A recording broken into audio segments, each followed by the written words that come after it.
Olá, eu sou Malu Mões e estou aqui com minha colega Sofia Lopes e este é mais um Poder Entrevista. O entrevistado de hoje é Márcio Watanabe, doutor em Estatística e professor da Universidade Federal de Fluminense. Muito obrigada, professor, pela sua participação. Eu que agradeço. Boa tarde. Professor, chegamos a 400 mil mortes pela Covid-19 no Brasil. Olhando os dados, quando o senhor avalia que a pandemia estará controlada no país? Olha, depende um pouco do que a gente considera controlado, né?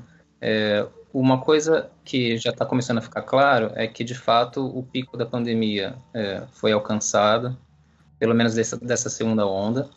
Então, agora a gente vai ter uma tendência no próximo mês e no mês seguinte de ter uma queda nessa grande quantidade de casos e óbitos que a gente tem tido nas últimas semanas.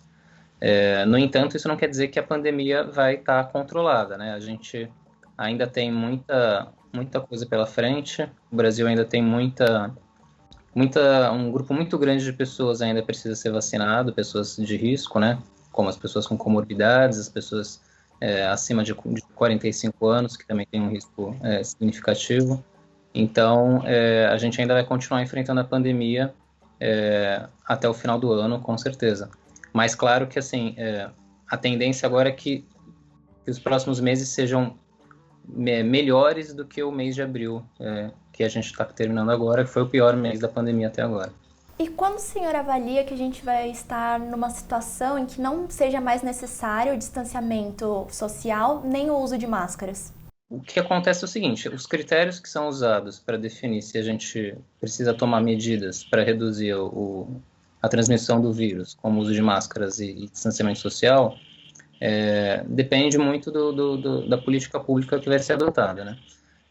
Então, isso varia. O que a gente tem, né, é o seguinte, como parâmetro, é geralmente a porcentagem de leitos ocupados em enfermaria e UTI é o principal parâmetro que a gente utiliza para verificar se há necessidade de uma doença que está em epidêmica ser ou não controlada. No caso da Covid, até pela recente onda, a gente está no pico da onda, saindo do pico da onda, a gente ainda vai levar um bom tempo até se sentir seguro, né, para tomar uma decisão, uma medida de realmente flexibilizar completamente as medidas restritivas. Então, assim, o principal fator hoje, que eu acho que seria determinante para determinar quando que vai ocorrer esse relaxamento, é um pouco como a vacinação vai caminhar, né? Então, à medida que a vacinação for caminhando, que mais pessoas estiverem vacinadas e os casos forem caindo, os óbitos forem diminuindo, as internações, os hospitais estiverem mais vazios, aí sim a gente pode, com mais clareza, determinar quando que as medidas restritivas podem ser relaxadas. Eu acredito que a vacinação vai continuar avançando num ritmo mais acelerado, a partir desse mês de abril já começou a acelerar, a partir dos próximos meses, e então acredito que a tendência é que mais para o final do ano realmente a gente tenha uma boa parcela da população vacinada e seja mais seguro realmente a gente falar em relaxamento das medidas restritivas. E a queda de morte dos últimos dias já pode ser atribuída à vacinação? O que explica essa queda de mortes? Não. A queda de mortes, o que acontece? Para a gente, a vacinação no Brasil, ela se iniciou em janeiro, só que em janeiro a vacinação foi simbólica, né? No mês de fevereiro, nas primeiras semanas, profissionais de saúde da linha de frente foram vacinados, e só na segunda quinzena de fevereiro e começo de março é que realmente a gente começou a iniciar uma vacinação maior do grupo dos idosos, ok? O Brasil, a maior parte dos municípios brasileiros ainda está vacinando os idosos. Foram poucos os municípios que iniciaram vacinação dos grupos com comorbidade, tá? Então, o que acontece?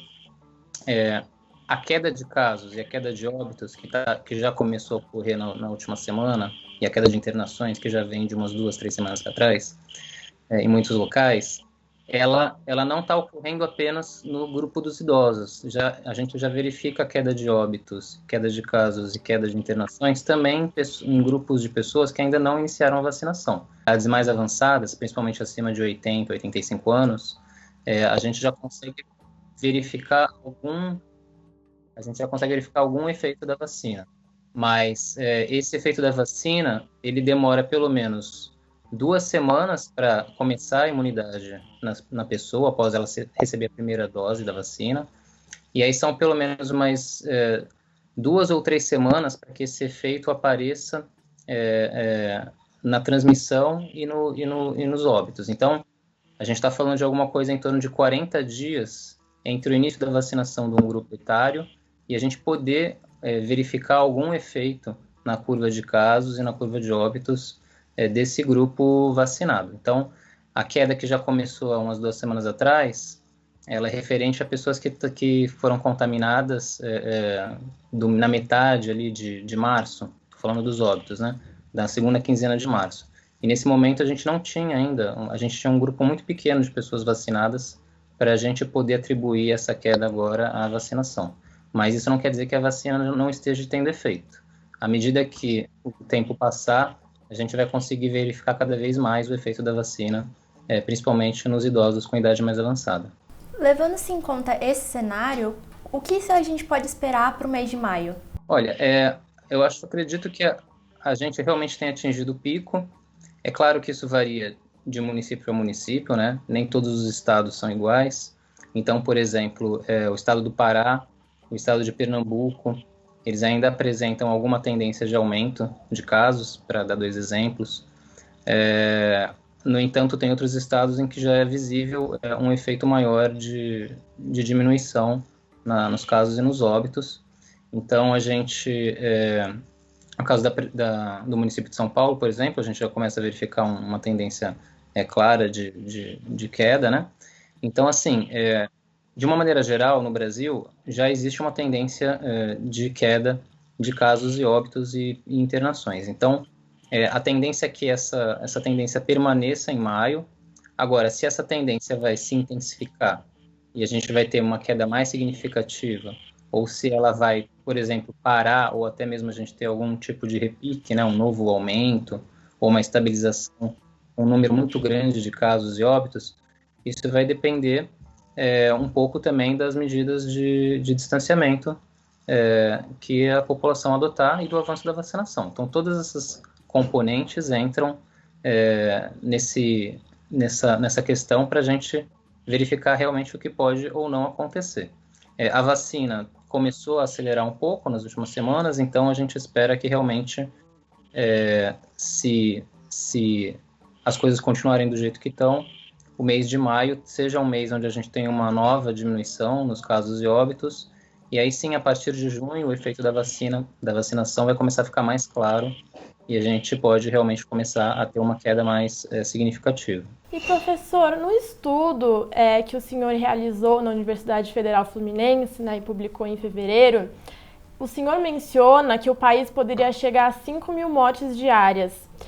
Você acha que esse cenário ainda é possível? No estudo que a gente fez, a gente dividiu as projeções para o Brasil em 3 cenários, né? Então, seria um cenário mais pessimista, um cenário mais realista e um cenário mais otimista, né? Essas previsões foram feitas em fevereiro, e naquele momento, o cenário mais otimista dava alguma coisa em torno de 3.000 óbitos o pico, que no pico a gente alcançaria 3.000 óbitos por dia. No cenário mais pessimista, a gente alcançaria em torno de 5.000 óbitos por dia, e num cenário mais realista, em torno de 4.000 óbitos por dia. O que acontece é que esses cenários, eles dependem um pouco, principalmente das medidas de isolamento adotadas, e se elas são efetivas ou não, se a vacinação ia avançar na velocidade prevista ou não. Então, naquele momento, a gente não tinha como atestar um valor mais preciso. Hoje, considerando o cenário epidemiológico do Brasil hoje, existe realmente uma tendência dos casos continuarem caindo em maio, particularmente os óbitos, né? Os óbitos continuarem tendo queda nas próximas semanas. Então, isso mostra que, de certa forma, o pico realmente dos óbitos ficou em abril, ali na casa dos 4.200, 4.300 óbitos, que foi o dia com a maior quantidade de óbitos. Então, se a gente for falar comparando os dados atuais, de fato, a tendência é que a gente não veja mais esse cenário mais pessimista de 5 mil óbitos. No entanto, o Brasil ainda tem uma quantidade de casos e óbitos relativamente grande, muito grande, né? Inclusive comparando com a primeira onda, né? A gente ainda está num cenário complicado e hoje a gente tem um certo nível de distanciamento adotado na maioria dos municípios, até por conta do receio que as pessoas ficaram, mesmo municípios que não adotaram medidas, a própria população acabou adotando medidas pessoais, né, mantém um certo distanciamento. Então a gente tem um nível de distanciamento que está, de fato, reduzindo um pouco a transmissão. Os meses de maio, junho e julho são meses de alta transmissão ainda de doenças respiratórias. Então, o que eu quero dizer com isso? Quer dizer que a transmissão da Covid ainda é alta e vai continuar alta nos próximos meses. E, de fato, se a gente tiver um relaxamento muito grande, se a gente tiver, por exemplo, volta de aglomerações, que nem a gente teve, por exemplo, no final do ano passado e no início desse ano, então, assim, de fato, a gente pode ter um novo repique, um novo aumento de casos, em vez da gente continuar essa tendência de queda. E aí, de fato, a gente poderia até atingir um novo pico. Mas, por hora, considerando os dados atuais, a tendência realmente é que a gente continue reduzindo os casos e os óbitos nas próximas semanas. No estudo, o senhor fala sobre como a sazonalidade pode afetar a transmissão da Covid. O senhor poderia explicar um pouco mais sobre esse conceito? Então, a sazonalidade é um fenômeno conhecido de várias doenças infecciosas. Essencialmente, de uma maneira ampla, a sazonalidade quer dizer que existe um padrão na transmissão ao longo do ano, ou seja, você verifica uma época do ano em que a doença se espalha com mais facilidade e uma outra época do ano onde a transmissão é um pouco mais lenta, mais baixa, tá? Então, no caso das doenças respiratórias, que nem a gripe, pneumonia, resfriados, então a gente verifica um padrão típico no Brasil, né? Em que nos meses que começam, início de março, abril, e aí passando até o mês de junho e julho, são meses que a gente tem uma tendência clara de aumento, né, de casos de síndromes gripais, principalmente, como eu disse, nesses meses que vão do início do outono até o inverno, até o meio final do inverno, a gente tem uma tendência maior de transmissão dessas doenças respiratórias. E nos meses de primavera e verão, a gente tem uma redução na transmissão. Não quer dizer que a transmissão não ocorra, a transmissão ocorre e a gente tem, inclusive, alguns surtos isolados. Mas não existe uma tendência de alta generalizada. Então, a sazonalidade essencialmente é isso. A gente verificar determinados momentos do ano em que a gente verifica um padrão natural de maior transmissibilidade da doença numa determinada época do ano e numa outra época do ano uma menor transmissibilidade. A sazonalidade das doenças respiratórias é muito atrelada, como eu disse, ao início do outono. Então, os meses de outono e inverno são os meses com maior transmissão dessas doenças. No entanto, também existem outros padrões de sazonalidade.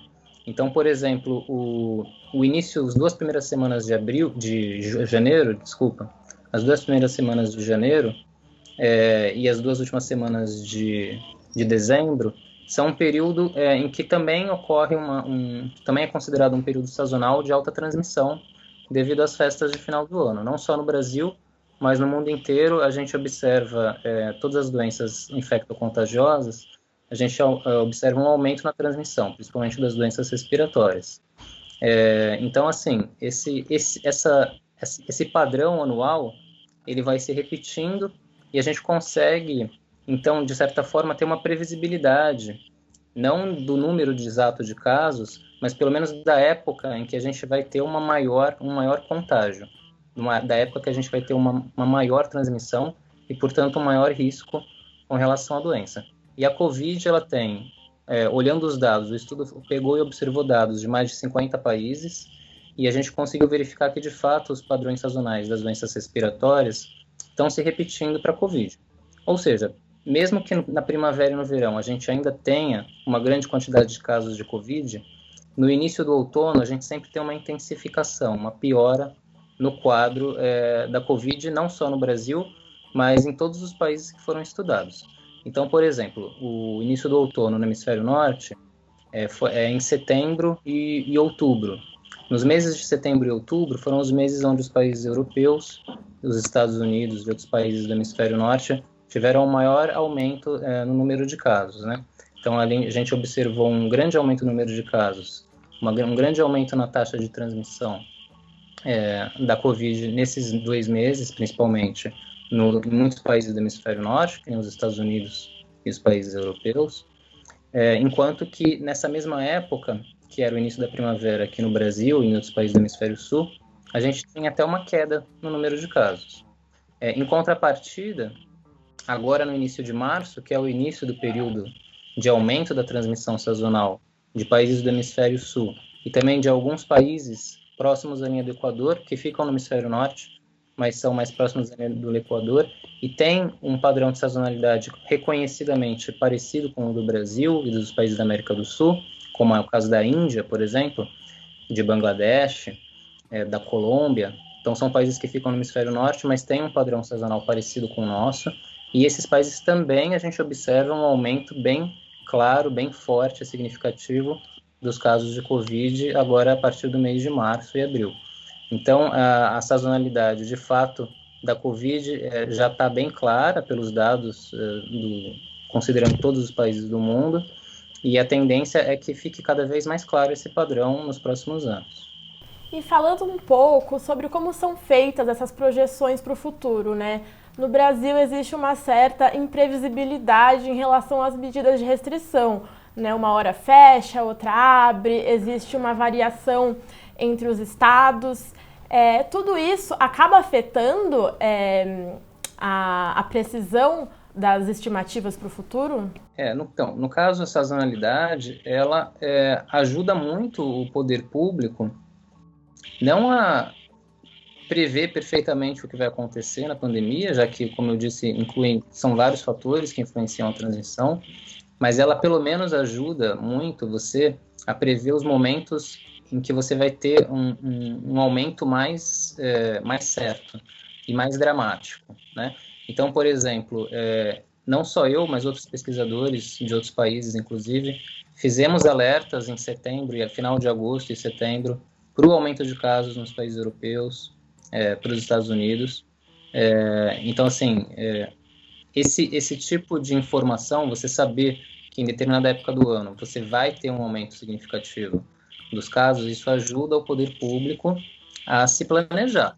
Então, por exemplo, o aumento de casos em março, agora no Brasil e nos países da América do Sul, era um aumento esperado, era um aumento já que poderia ter sido planejado pelo poder público, ou seja, sabendo que você vai ter um aumento de casos em março, poderia se ter planejado, por exemplo, um aumento no estoque de oxigênio, um aumento na disponibilidade de leitos para internação, eventualmente até se adiantar em alguma medida restritiva, no sentido de um distanciamento mais efetivo, mas que não fosse que não atrapalhasse tanto a economia.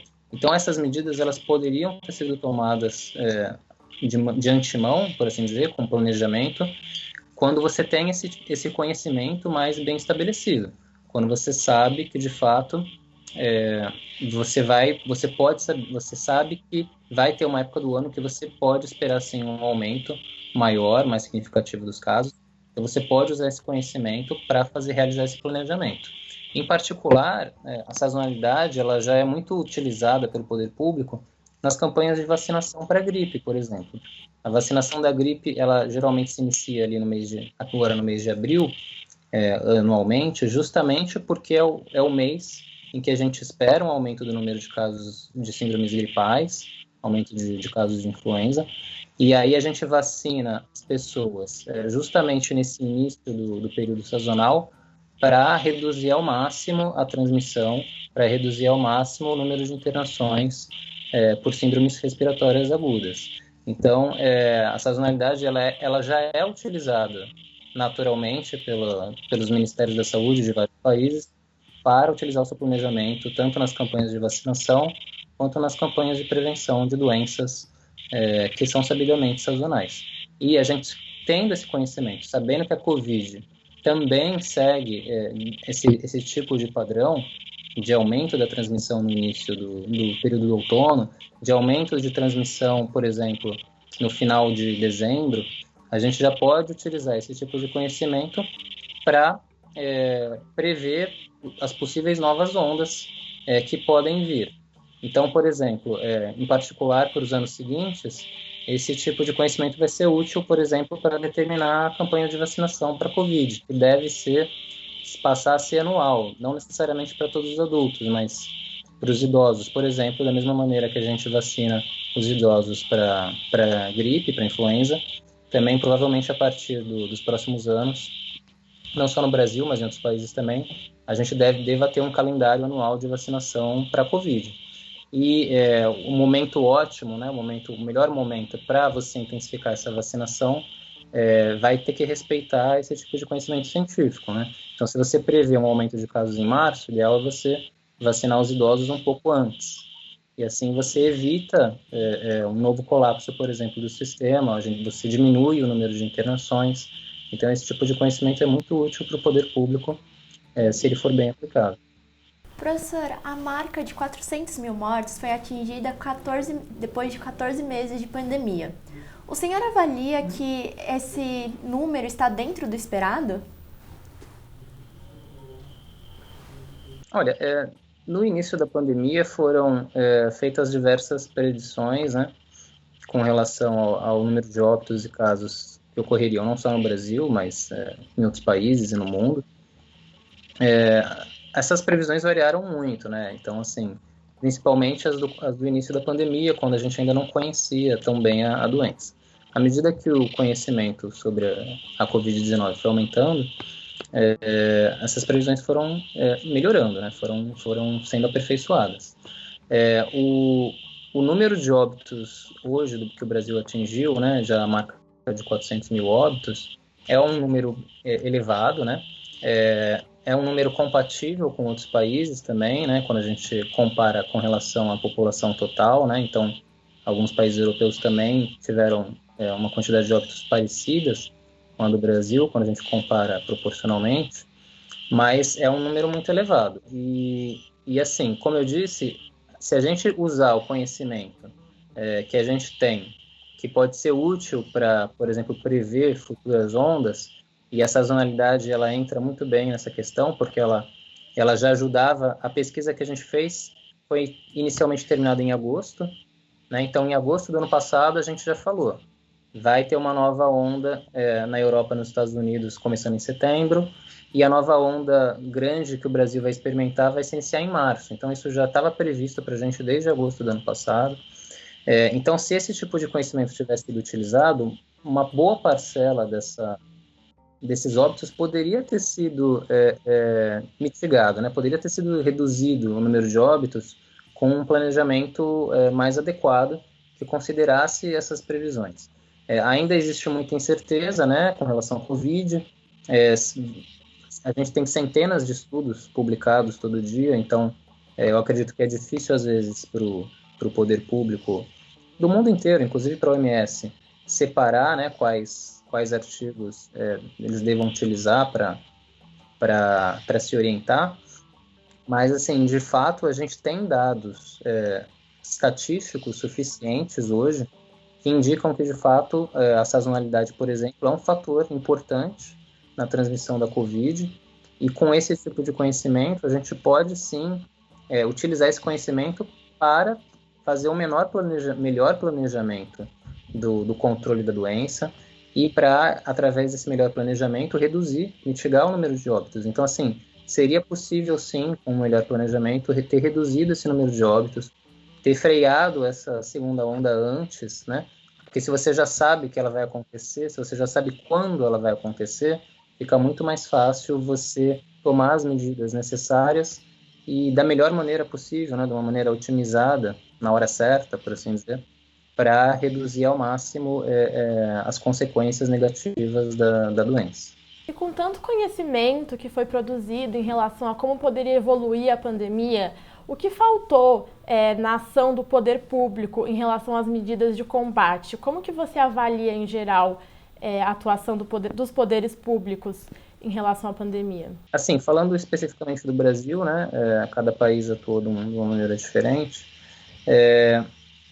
Eu acho que, assim, de uma maneira geral, o que a gente viu não só no Brasil, e aí estou falando não só dos prefeitos, governadores, do governo federal do Brasil, mas dos governos no mundo afora, a gente viu que os governos, de certa forma, não estavam preparados, né, para atuar num ambiente tão complexo, num ambiente tão grave como uma pandemia dessa intensidade, né?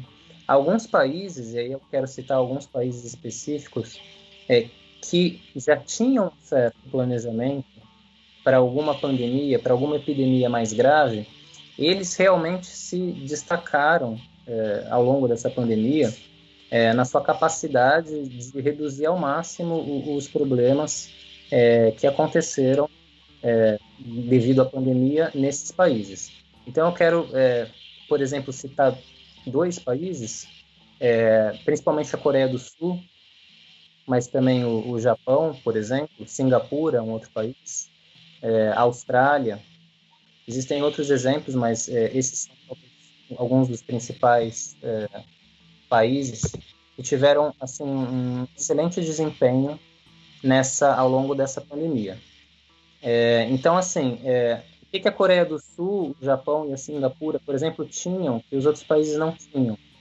Eles passaram pela primeira epidemia do SARS-CoV-1, né? Então, aquela primeira epidemia do SARS-CoV-1, que aconteceu há mais de 10 anos atrás, ela ajudou muito os ministérios da saúde locais daqueles países a se planejar para uma pandemia seguinte. Então, eles já estavam prontos, mesmo sem saber quando viria essa pandemia, eles já tinham equipes, por exemplo, de rastreamento de contato. Equipes preparadas para fazer testagem em massa, para impedir a proliferação do vírus. Equipes treinadas, preparadas. Então, isso foi um diferencial muito grande que só esses países tiveram, e mesmo países com grande poder econômico, como os Estados Unidos, Reino Unido, França, Itália, visivelmente também se mostraram perdidos, né? Os governos se mostraram perdidos, principalmente no início da pandemia. Enquanto que a Coreia do Sul, por exemplo, acabou sendo um exemplo, né, durante todo o ano passado, para vários países, para vários governos, de como poderia se atuar de uma maneira mais proativa, como o governo poderia atuar de uma maneira mais proativa para mitigar os efeitos da epidemia. Então, só para citar uma coisa importante, a Coreia do Sul praticamente não fechou o comércio nenhum dia no ano passado, nem nesse ano. E, no entanto, ela tem pouquíssimos óbitos e teve pouquíssimos casos ao longo desses mais de 400 dias de pandemia. Por quê? Porque eles tinham um planejamento prévio. Eles não sabiam que haveria uma pandemia no passado, claro, mas depois da primeira epidemia de SARS-CoV-1, eles se planejaram, eles se prepararam, eles se equiparam, eles treinaram pessoas e tinham uma equipe grande, bem treinada, pronta para agir quando viesse uma nova epidemia. Então, eu acho que a lição que fica, e isso vale para todo o poder público do Brasil, é realmente preparar um planejamento de qualidade técnico, científico, para que a gente possa responder de uma melhor maneira como país, né, como governo, nas próximas epidemias que certamente virão, né, não agora, mas eu acho que o Brasil tem que se preparar, os governos têm que ter um certo planejamento, pelo menos um nível básico de planejamento, para evitar que a gente tenha uma nova epidemia no futuro e não tenha uma atuação assim tão sincronizada, uma atuação não tão qualificada como foi a atuação de praticamente todos os governos do Brasil, tirando algumas exceções. Professor, muito obrigada pela sua disponibilidade e por ter participado do Poder Entrevista de hoje. Eu que agradeço. Obrigado. Até a próxima. Este foi mais um Poder Entrevista. Se inscreva no canal e ative as notificações para saber sempre que um novo vídeo for ao ar.